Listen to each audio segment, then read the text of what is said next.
This is the theBreaker.news podcast for the week of March 20th, 2022. I'm Bob Mackin, publisher of theBreaker.news and host of the theBreaker.news podcast. Welcome to edition number 230. The Breaker is your source for news, opinion, and analysis about British Columbia issues, institutions, and influencers. Later, I'll tell you how you can support The Breaker.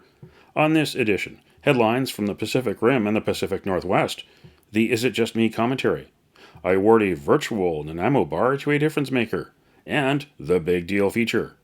3 million people have fled Ukraine since Vladimir Putin began his war, which was condemned by the International Court in The Hague. What does this mean for food security and energy in Europe and beyond? I welcome back supply chain and logistics expert Glenn Ross of ACC Group in Surrey, BC. But first, is it just me?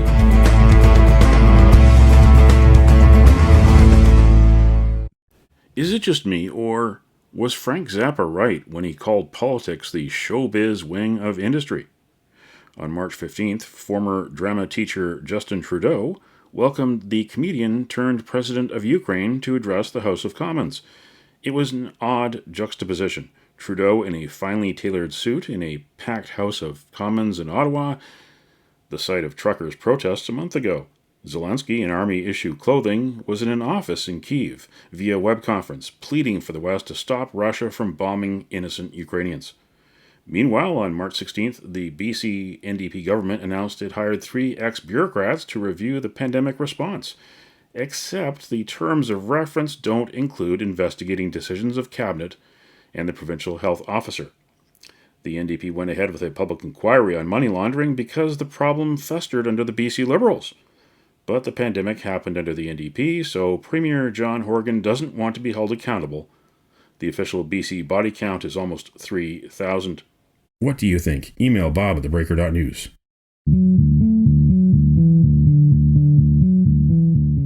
This is the Big Deal feature on the Breaker.news podcast. It is almost a month since Vladimir Putin used his alliance with China's Xi Jinping and the end of the Beijing Winter Olympics as a springboard to invade Ukraine. 3 million people have fled the horrors of war, condemned by the International Court in The Hague, except for judges from Russia and China. Geopolitics and economics go hand in hand. In wartime, they're thrown upside down. Joining me is a return guest, international supply chain expert Glenn Ross. He is president of ACC Group in Surrey, BC. He has turned his weekly newsletter on supply chains into a daily update on the conflict. We heard this week President Zelensky make speeches to the Canadian Parliament, to American lawmakers, to the German lawmakers. He wants a no-fly zone to stop Russian bombing, but President Biden, the rest of NATO, they say no. That would mean World War III. So far, their biggest weapon against Russia has been sanctions and cutting Russia off from the SWIFT banking system and going after the oligarchs. Is that enough? No, not at the moment, but I don't think that's where the focus should be, Bob. We have sanctions. We've sanctioned the major Russian banks, and we've also cut them off from SWIFT, which is more of a messaging system that allows you to conduit money around the world. There is a higher level of financial sanctions, which applies to Iran, where they cut off anybody that deals with Russia. Now, they haven't done that yet, but that's on the cards. So to answer your question, no is not enough.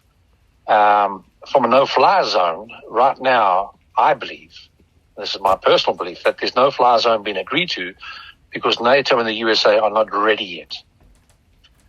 They knew that Russia was going to go into Ukraine.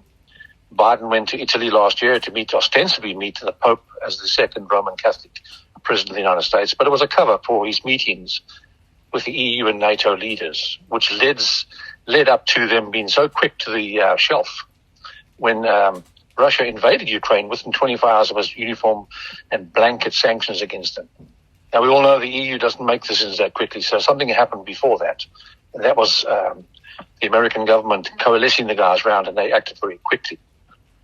Now, having said that, there's been a build-up, and I think the ferocity and the intensity of the Russian invasion and the extent of it, despite the fact that they've run short and they're falling short of what they wanted to do strategically and tactically, the intensity caught NATO and the Americans short. and they've been building up ferociously in the last 3 weeks. There are C-17 squadrons have left Connecticut and Maine. They've landed in England. They're ferrying stuff to and fro across Europe constantly. There's B-52 bombers gone into Greece, South Korea, Japan. They've gone into England and Fairford.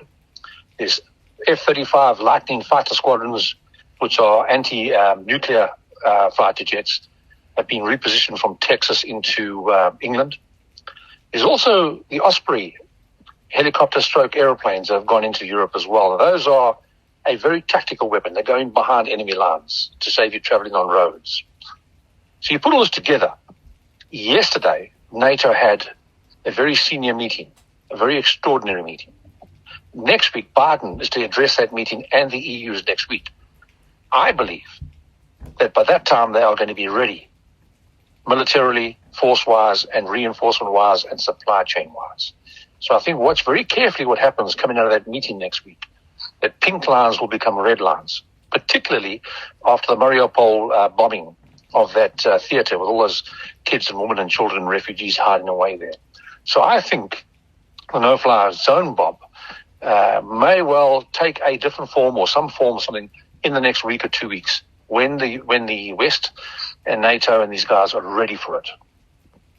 Now, this all happens while Omicron is continuing to spread. It's kind of a sleeper story when people are just trying to survive and get away from guns and bombs. Pandemic takes second place, but that's going to become a bigger storyline as more people get exposed and more people get sick. There are also worries about inflation and food security. Both Ukraine and Russia are major wheat producers and exporters. Russia is also very important for fertilizer.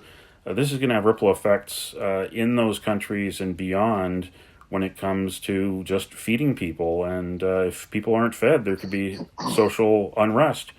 What does this mean for global supply chains for the most basic items, for the most basics, food and food supplies, as well as more sophisticated items? Well, let's take them one at a time. Wheat. They really are the wheat basin for Europe, Ukraine, and Russia.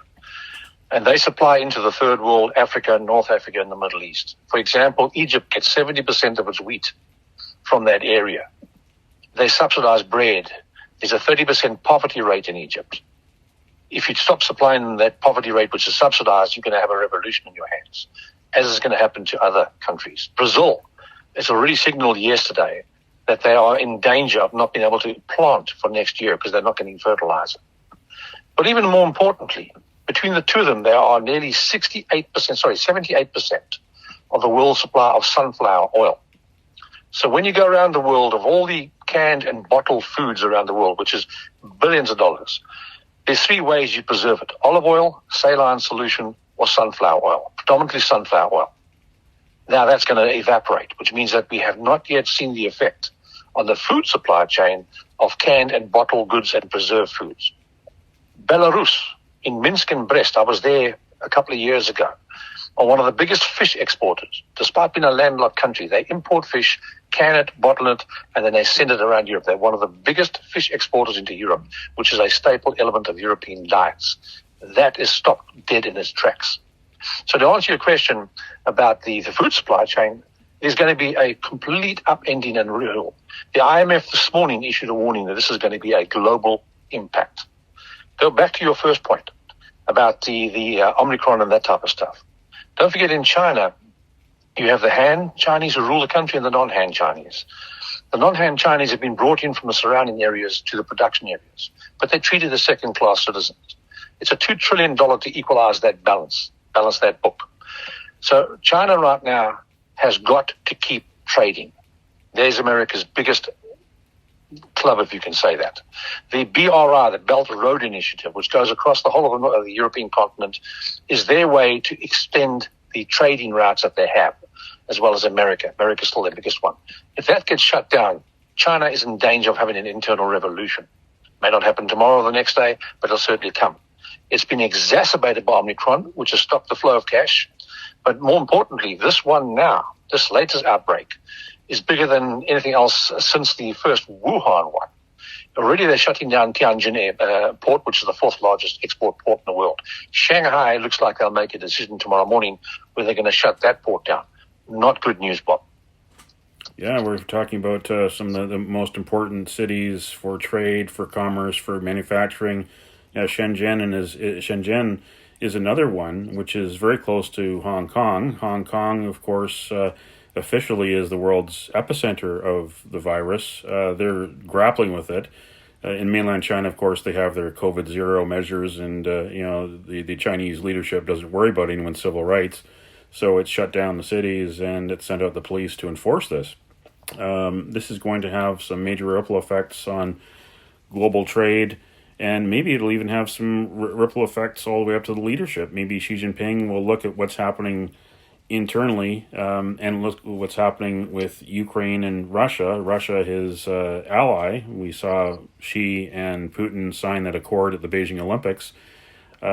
This could have some very interesting effects for China today and China's ambitions. There's been a bit of an undercurrent during this whole war about whether this would cause China to think twice about its ambitions to invade Taiwan because of this international alliance that's grown very quickly to slap these sanctions and other penalties against Russia. Well, will China look at this and say, that could be us if we try Taiwan? Maybe we shouldn't try to invade Taiwan. Do you think that this could change some minds in Beijing?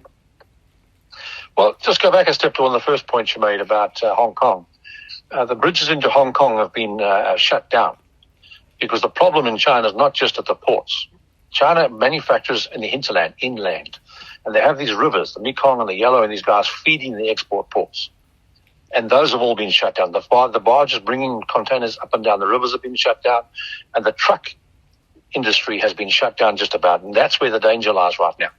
So to move on again now to Taiwan. Taiwan is different from Ukraine. Taiwan is an island. To invade Taiwan is going to take a monumental effort.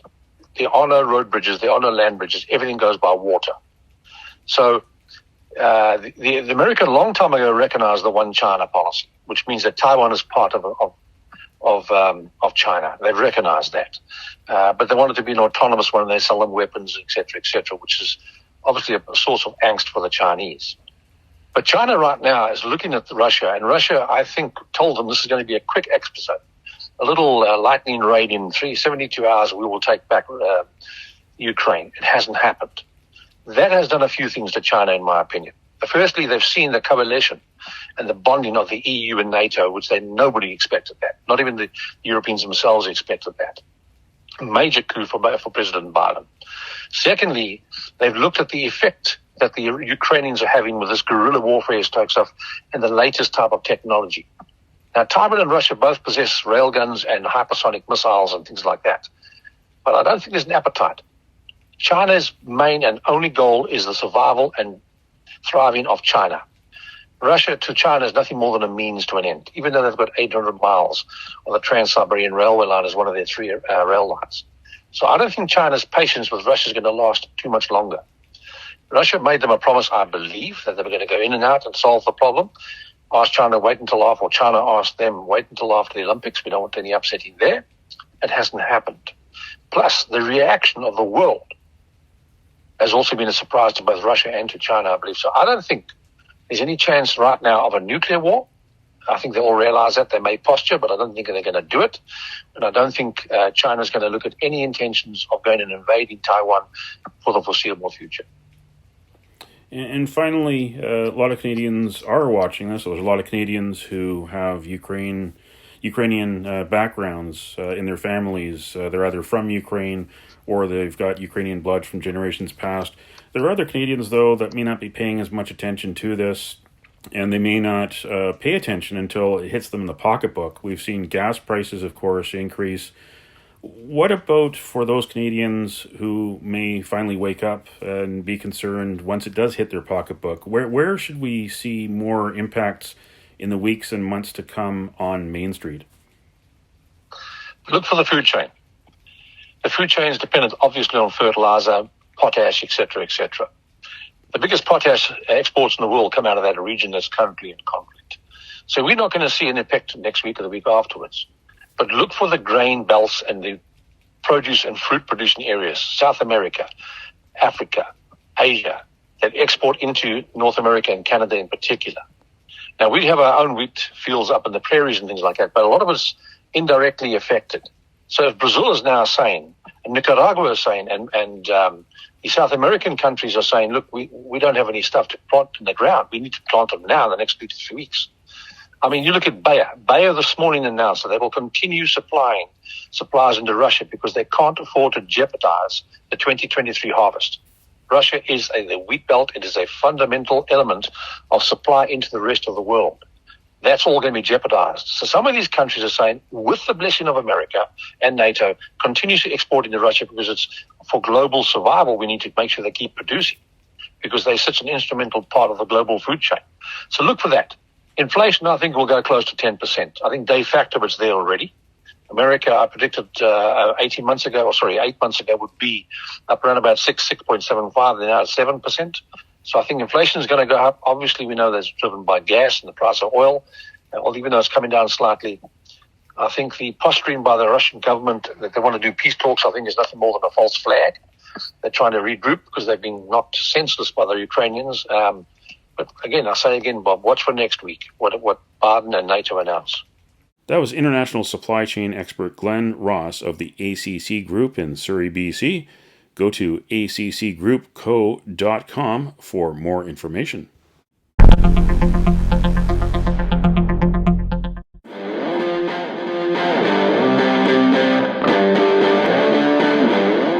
Now it's time on the theBreaker.news podcast for Around the Rim. We look at news headlines around the Pacific Rim.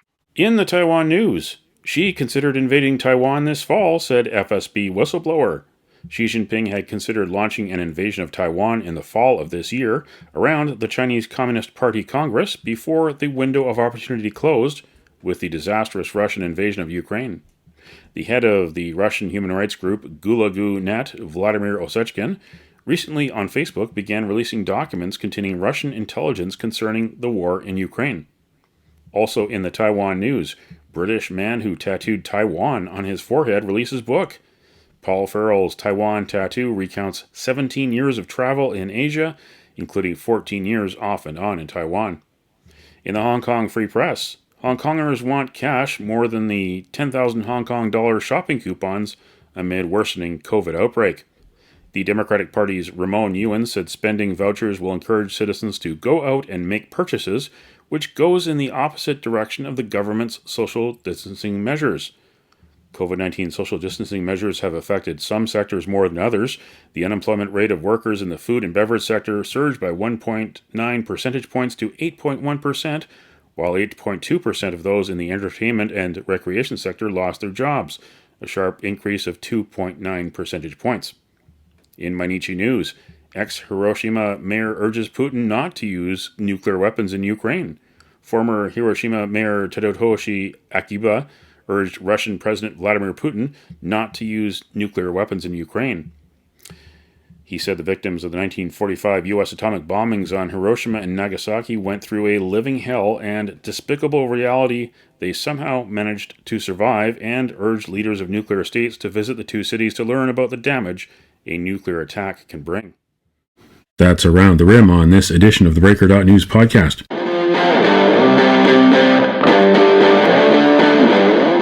Now it's time on the theBreaker.news podcast for Cascadia Calling. We look at news headlines around the Pacific Northwest. In the Oregonian, raid of Salem home turns up what feds suspect is largest ghost gun manufacturing operation found in state. Agents from the U.S. Alcohol, Tobacco, Firearms, and Explosives, working with Salem police, seized 63 guns from the home on Tuesday in what they believe is the largest ghost gun manufacturing enterprise found in Oregon. The guns and gun parts were found amid approximately 200 counterfeit blue M30 OxyContin pills, suspected to be made from potent fentanyl, along with a small quantity of suspected heroin, according to court records. Ghost guns are untraceable, with their parts typically bought online and assembled at home. They also lack commercial serial numbers. In the Spokane Spokesman Review, former state representative Matt Shea takes part in rescue of 62 orphans from Ukrainian city now ravaged by bombs, but some are questioning Shea's actions and children's future. Shea is a former state representative from Spokane Valley who was kicked out of the state House Republican caucus after investigators determined that his role in the armed takeover of an Oregon wildlife refuge in 2016 amounted to an act of domestic terrorism against the United States. Shea denied allegations of having plans to whisk the children to the U.S. or bring them harm, calling the criticism Russian propaganda. He addressed the controversy on a Polish church YouTube channel against the Tide TV, which was founded by far-right Polish pastor Paweł Chojecki. In the Victoria Times Colonist, new owners of fabled Grouse Nest Resort in East Sauk offer refuge to fleeing Ukrainians. Brian and Sharon Hollowaychuk had been planning to reopen Grouse Nest as a resort. Their plans changed when Russia invaded Ukraine. The 33 hectares of secluded wilderness with its moss-shrouded rainforest and hundreds of meters of waterfront is about as far as it's possible to get from the tanks, artillery fire, and upheaval driving millions of Ukrainian people from their homes. The property was once owned by an Egyptian millionaire from Switzerland who spent a fortune refurbishing the lodge in 1964. Some mid-century celebrities spent time there, including John Wayne and Lorne Greene. Later, there were rumors the owner's family used it as a secure getaway to avoid Israeli intelligence agents who were pursuing his involvement in weapons development. And it don't matter what color you are, 'cause love will conquer hate, so you won't stand alone, you won't stand alone. The virtual Nanaimo Bar, brought to you by Spruce Hill Contracting. Every week we end the Breaker.news podcast on a tasty note by awarding the goodness of a virtual Nanaimo Bar to people making a difference. A virtual version of the province's favorite dessert bar goes this week to Francophones of British Columbia, also known as Colombie-Britannique. March 20th is International Francophone Day. Be proud of French heritage. A special bonjour to all Francophones listening to the podcast. You can nominate someone for a virtual Nanaimo Bar. Send me an email to bob@theBreaker.news. Spruce Hill Contracting, custom homes and renovations. Find more information at sprucehill.ca.